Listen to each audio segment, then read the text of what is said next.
সংসারে থেকে মাছ মাংস খেয়েও কি সাধকের মতো জীবনযাপন করা যায়? ভগবানকে ডাকা যায়?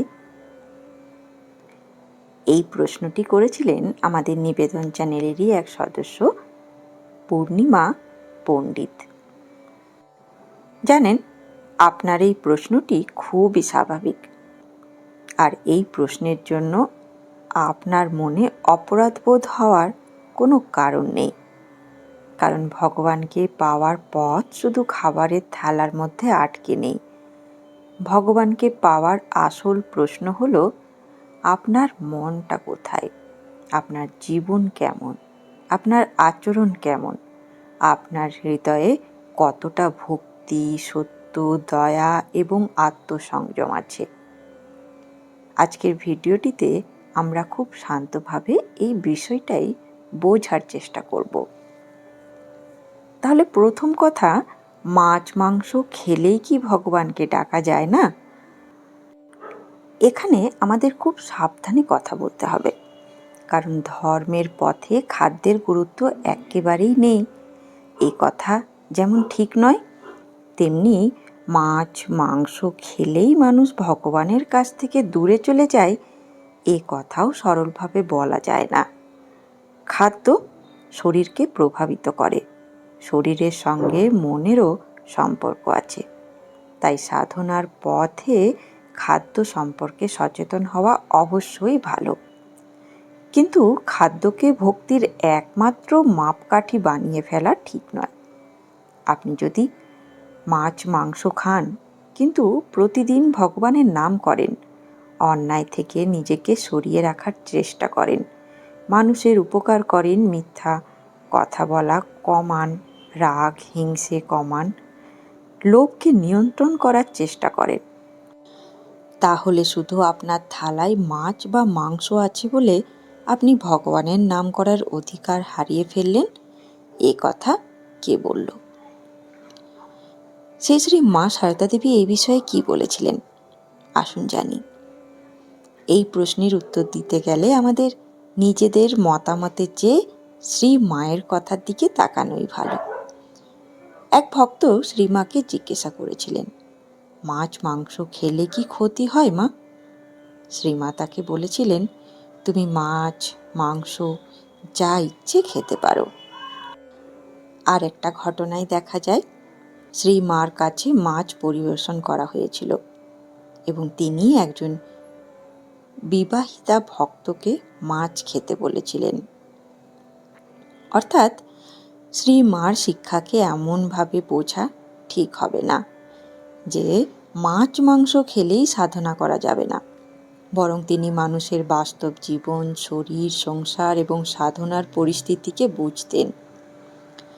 কিন্তু তাহলে কি যা ইচ্ছা খেয়ে যা ইচ্ছা করা যায়? না, এখানেই আসল কথা। শ্রীমা খাদ্য সম্পর্কে উদাসীন হতে বলেননি, তিনি বলেছেন খাদ্য মনকে প্রভাবিত করে। শ্রীমার কাছে খাদ্য সম্পর্কে জিজ্ঞাসা করা হলে তিনি বলেছিলেন খাবার আগে ভগবানকে নিবেদন করতে এবং খাদ্যের শুদ্ধতার দিকে নজর রাখতে। তার কথায় শুদ্ধ খাদ্য থেকে শুদ্ধ মন এবং সেই শুদ্ধ মন থেকে প্রেম ভক্তির উদয় হয়। তাই বিষয়টা মাছ মাংস খাবো কি খাবো না এখানেই শেষ নয়। প্রশ্ন হলো, আমি কিভাবে খাচ্ছি, কি উদ্দেশ্যে খাচ্ছি, আমার খাদ্য কি আমাকে নিয়ন্ত্রণ করছে নাকি আমি নিজের ইন্দ্রিয়কে নিয়ন্ত্রণ করতে শিখছি? এটাই গুরুত্বপূর্ণ। এবার আসি সংসারে থেকেও সাধকের মতো হওয়ার কথায়। এখানে বলবো, অবশ্যই সাধনার পথে চলতে পারেন, কিন্তু সাধক হওয়া মানে শুধু নিরামিষ খাওয়া নয়। সাধক হওয়া মানে রাগ উঠলে নিজেকে সামলানোর চেষ্টা করা, কেউ কষ্ট দিলে সঙ্গে সঙ্গে প্রতিশোধ না নেওয়া, লোভ এলে নিজেকে প্রশ্ন করা, এটা কি সত্যিই আমার দরকার? অন্যের দোষ দেখার আগে নিজের দোষ দেখা, সংসারের দায়িত্ব পালন করেও মনকে ভগবানের কাছে রাখা, সুখের সময় ভগবানকে ভুলে না যাওয়া, আর দুঃখের সময় ভগবানকে দোষ না দেওয়া, এগুলোই তো সাধনার পথ। আপনি রান্নাঘরে মাছ কাটছেন, আর আপনার মন যদি ভগবানের নাম স্মরণ করে, তবুও আপনি ভগবানকে ডাকতে পারেন। আপনি সংসারের কাজ করছেন, তবুও মনে মনে বলতে পারেন, ঠাকুর, এই কাজটাও তোমার চরণে দিলাম। আপনি সন্তানের জন্য রান্না করছেন, স্বামীর জন্য খাবার তৈরি করছেন, বৃদ্ধ বাবা মায়ের সেবা করছেন, সংসারের হাজার কাজ করছেন। এই সব কাজের মধ্যেও যদি আপনার মনে ভগবান থাকেন, তাহলে আপনার সংসারই সাধনার ক্ষেত্র হয়ে উঠতে পারে। এবার শ্রী শ্রী রামকৃষ্ণদেবের শিক্ষার একটি বড় দিক ছিল সংসারের থেকেও ঈশ্বর চিন্তা। এই নিয়ে আলোচনা করা যাক। সংসার ছেড়ে পাহাড়ে চলে গেলেই শুধু সাধনা হবে এমন নয়। সব মানুষের পক্ষে সন্ন্যাস নেওয়া সম্ভব নয়। সব মানুষের কর্তব্য এক নয়। কেউ সংসারে থাকবে, কেউ সন্ন্যাস নেবে, কেউ কর্ম করবে, কেউ পূজা করবে, কেউ জপ করবে, কিন্তু সবার লক্ষ্য হতে পারে মনের ভেতরে ভগবানকে স্থান দেওয়া।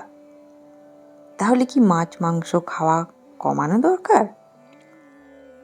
যদি আপনার মনে হয় কোনো বিশেষ খাদ্য আপনার মনকে অস্থির করে, জপে বাধা দেয়, ইন্দ্রিয়কে বেশি উত্তেজিত করে, তাহলে অবশ্যই আপনি নিজের সাধনার সুবিধার জন্য সেই খাদ্য কমাতে পারেন।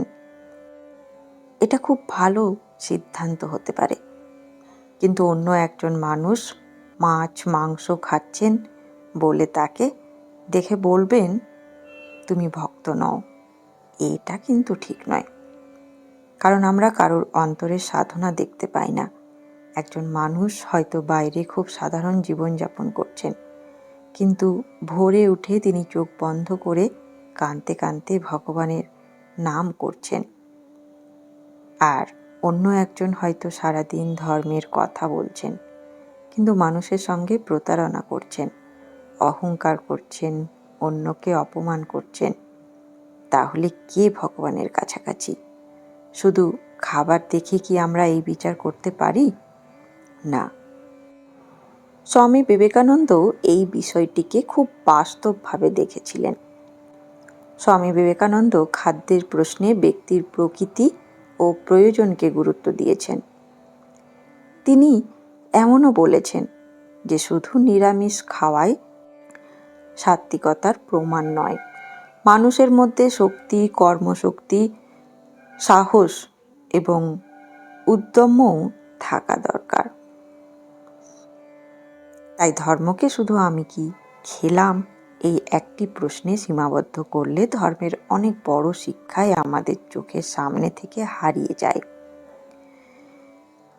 তবে একটি সতর্কতা আছে।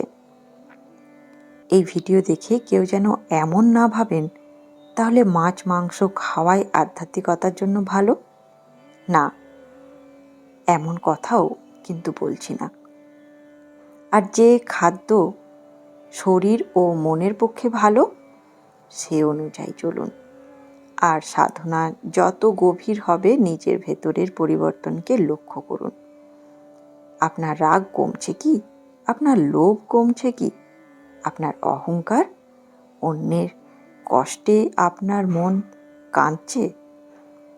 ভগবানের নাম না করলে আপনার ভেতরে একটা শূন্যতা অনুভব হচ্ছে কি? মানুষের প্রতি আপনার ভালোবাসা বাড়ছে কি? এই পরিবর্তনগুলোই বেশি গুরুত্বপূর্ণ।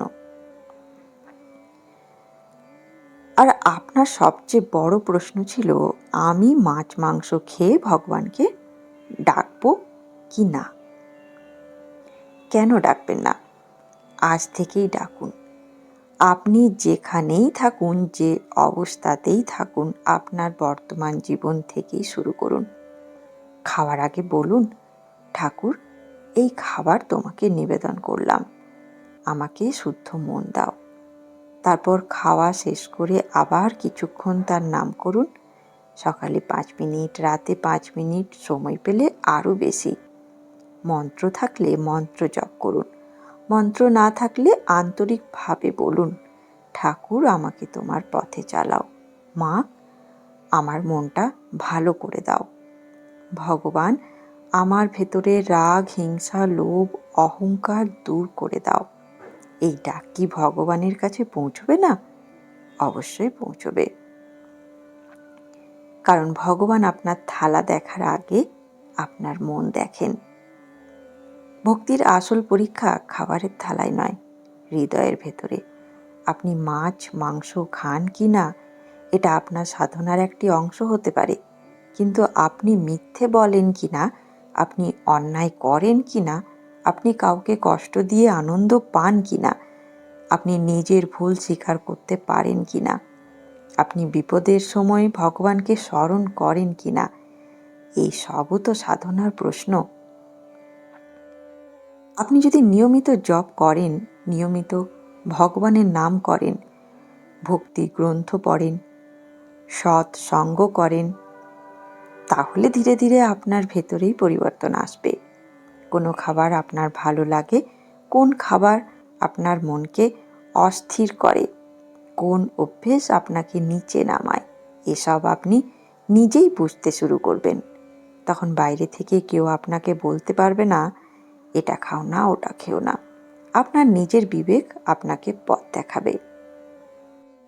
তাই আপনি সংসারে থাকুন, আপনার কর্তব্য করুন। আপনি যদি মাছ মাংস খান, অকারণে নিজেকে পাপী ভাববেন না, কিন্তু নিজের জীবনকে একটু একটু করে শুদ্ধ করার চেষ্টা করুন। খাবারের ব্যাপারে সচেতন থাকুন, অতিরিক্ত ভোগের দিকে যাবেন না। খাবারকে ঈশ্বরের নিবেদন করে তারপর গ্রহণ করার অভ্যেস করুন। আর সবচেয়ে গুরুত্বপূর্ণ, ভগবানের নাম ছাড়বেন না। আর যদি 10 মিনিট পারেন 10 মিনিট নাম করুন। কাল যদি 5 মিনিট হয় 5 মিনিটই করুন, কিন্তু নাম যেন না ছাড়ে। একদিন হয়তো আপনার মন নিজেই বলবে আমি শুধু ভগবানের নাম করতে চাই। সেদিন আপনার ভেতরের পরিবর্তন আপনি নিজেই বুঝতে পারবেন। তাই আজ থেকে আর দ্বিধা নয়, মাছ মাংস খাই বলে ভগবানকে ডাকবো না এই ধারণা মন থেকে সরিয়ে দিন।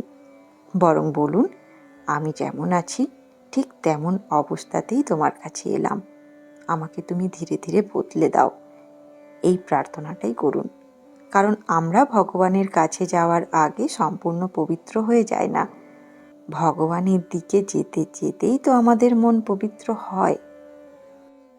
সবশেষে এটুকুই বলি, খাবার নিয়ে অহংকার নয়, খাবার নিয়ে অপরাধ বোধ নয়, সচেতনতা রাখুন, সংযম রাখুন, আর ভগবানের নাম রাখুন। ধন্যবাদ, ভালো থাকবেন। জয় ঠাকুর, জয় মা, জয় স্বামীজি।